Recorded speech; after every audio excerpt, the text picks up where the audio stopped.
Magandang hapon mga kabay. So ito po yung last ko na repair mga kabay. Ang job order nito mga kabay 392118. Ayan. Bali ang model mga kabay DCD785.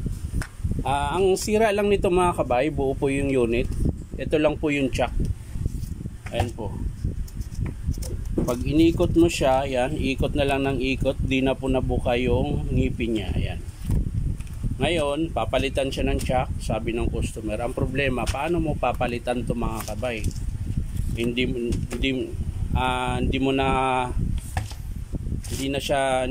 na siya nabuka. Ayan.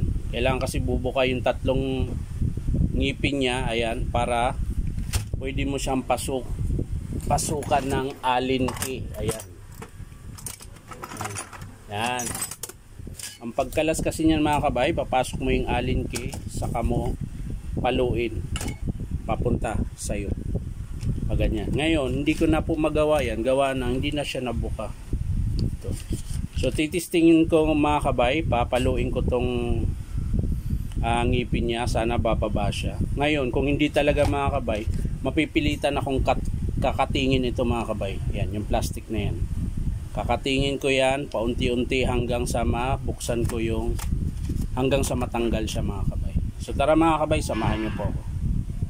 So yan mga kabay, pinukpok ko siya, hindi talaga siya bumababa. So wala akong magawa nito mga kabay kundi kakatingin natin ito.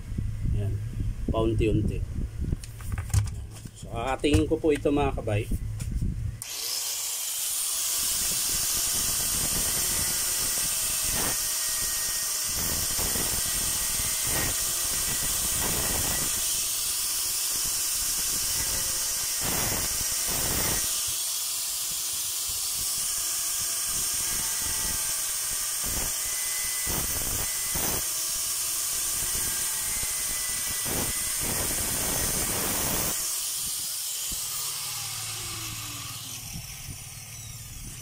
So yan mga kabay, nakating ko na po yung plastic. Ayan, pero may katigasan pa rin.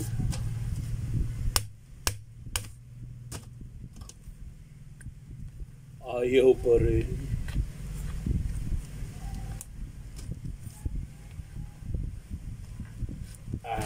Ang kunat.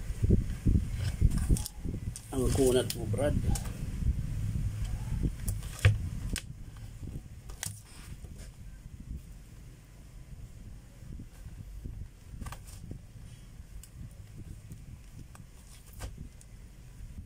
So yan mga kabay, nakating ko na po yung plastic. So wala na po talagang pag-asang maibabato. Kailangan talaga natin itong katingin mga kabay. Ito. Ayan. So kakatingin ko muna mga kabay.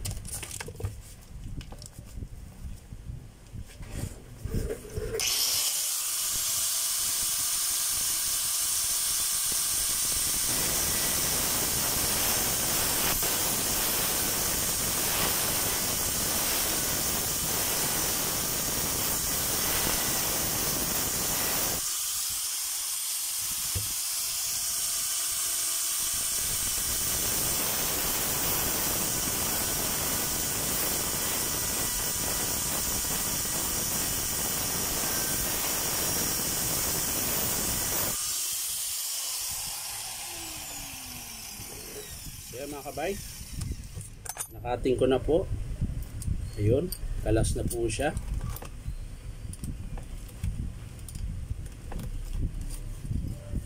Ayan. Ngayon, pwede mo na tong i-atras yung ngipin. Ayan, para matanggal natin yung bala na naputo. Nga lang, kakatingin mo na talaga siya tuloy-tuloy mga kabay. Ayan. Ngayon, tatansyahin mo mga kabay kung saan banda yung spindle niya. Ayan. Makikita mo naman yan mga kabay. Ayun. May alin siya. So baka sakaling makalas to mga kabay. So yan mga kabay, naunti-unti ko na po ng cutting. Ayan.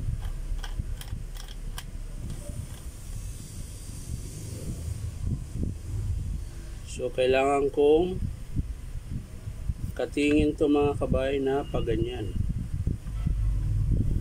Pero bago yan, subukan ko munang kalasin yung screw. Yun, nakalas mga kabay. Uy.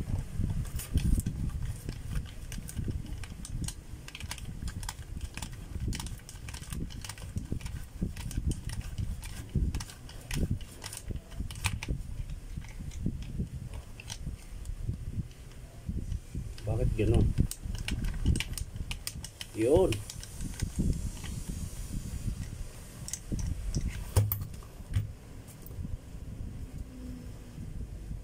So yan mga kabay, ito na lang ang kakalasin natin.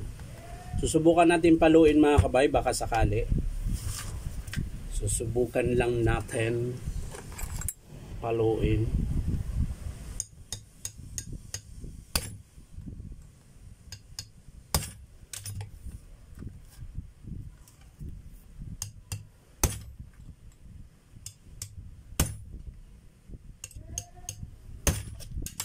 So ayan mga kabay, ayaw. Matigas siya. Isa pa nga.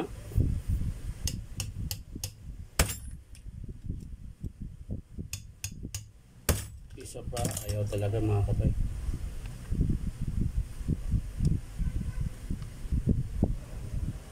So kung ayaw nyo mga kabay, unti-untiin natin itong katingin. Cutting ulit. So yan mga kabay, halos naubos ko na po kakating yung chuck. Ayan. So ngayon susubukan na nating paluin. Ayan.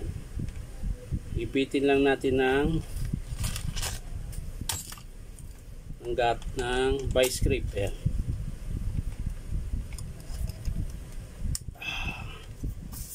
Paluin natin mga kabay, sana matanggal.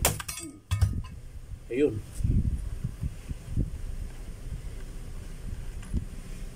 So ayan mga kabay. Ayan. So nakalas ko po siya, pero unti-unti ko talaga siyang kinating ng grinder. Ayan. So ayan, nakalas ko mga kabay. So kakabitan na natin ng chuck na bago. Ayan mga kabay, pantay-antay lang, kinukuha lang yung chuck. So ito na yung chuck niya mga kabay. Oh. Tingnan nyo po kung ano nangyari sa chuck niya. Oh, gutay-gutay. 1/2 to. Ayun. So ito yung chuck mga kabay na ipapalit natin. Ayan.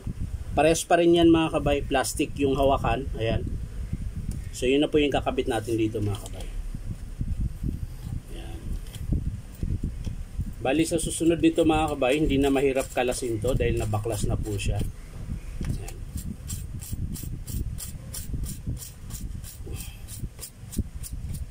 Pag naghigpit kayo nito mga kabay, ganun din. Iipitin lang dito. Yan. Tapos papaluin nyo papunta doon. Yan, ganyan lang po. Yan. So ayos na yung mga kabay. Tapos lalagay natin yung lock nya. Ayan.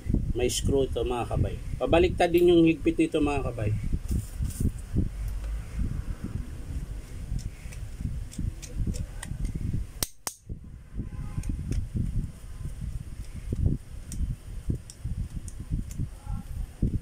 Yan mga kabay. Yung higpit niya ay pakalas.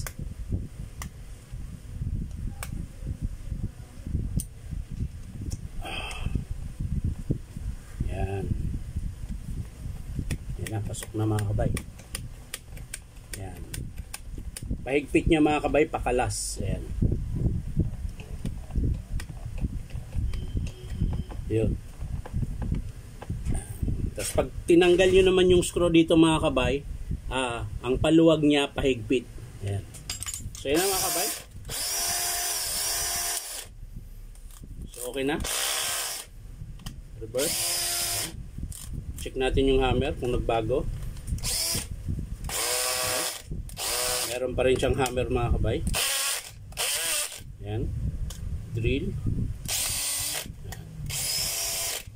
So So yan lang po mga kabay, maraming salamat sa panonood at pa-like and share na rin po. At syempre subscribe nyo po ito aking YouTube account na Inom Tabay.